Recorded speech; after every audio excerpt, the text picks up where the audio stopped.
কুমিল্লার চান্দিনা পৌর এলাকায় ৬ কোট জামিয়া নুরিয়া নাজিরিয়া মাদ্রাসা ও এতিমখানায় সবক প্রদান।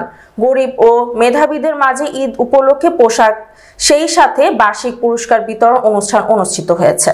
২৭ মার্চ বৃহস্পতিবার সকালে মাদ্রাসা মিলনায়তনে অত্র মাদ্রাসার নির্বাহী পরিচালক মুফতি কাজী সিদ্দিকুর রহমান নাজিরির সভাপতিত্বে আমন্ত্রিত অতিথি হিসেবে বক্তব্য রাখেন সাবেক কাউন্সিলর মোহাম্মদ শহীদুজ্জামান সরকার, জমিদাতা হাজী আব্দুর রব, মোহাম্মদ রুহুল আমিন, মেম্বার মোহাম্মদ আব্দুল হক, মোহাম্মদ আব্দুল হাকিম অবসরপ্রাপ্ত, মাওলানা এম.এ. মবিন আনোয়ারি সুন্নি আল কাদেরী, মুফতি বদিউল আলম সুন্নি আল কাদেরী, মাওলানা আবু জাফর আনসারি, মোহাম্মদ সেলিম মিয়াজি, ৬ কোট জামিয়া নুরানি নাজিরিয়া মাদ্রাসার সেক্রেটারি মোহাম্মদ সালাহ উদ্দিন, প্রধান শিক্ষক মুফতি আব্দুল হাকিম নাজিরি, সহকারী প্রধান শিক্ষক মুফতি কবির হোসেন নাজিরি, অর্থ সচিব কাজী মনির হোসেন, হাফেজ মোহাম্মদ শাহাদাত, হাফেজ আমির হামজা, হাফেজ মারুফ হোসেন, আব্দুর রহিম, বিলাল হোসেন, মোহাম্মদ সোহেল প্রমুখ।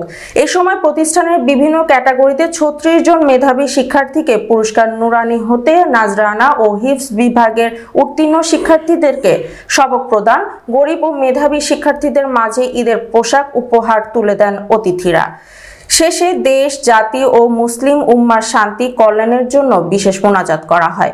উল্লেখ্য যে ২০২০ সাল হতে এই মাদ্রাসাটির শিক্ষা কার্যক্রম শুরু করে সুযোগ্য পরিচালক, এলাকাবাসী ও শুভাকাঙ্ক্ষীদের মাঝে সহযোগিতার উত্তরোত্তর প্রতিষ্ঠানটি অত্র অঞ্চলে সুনামের স্বাক্ষর রাখছে।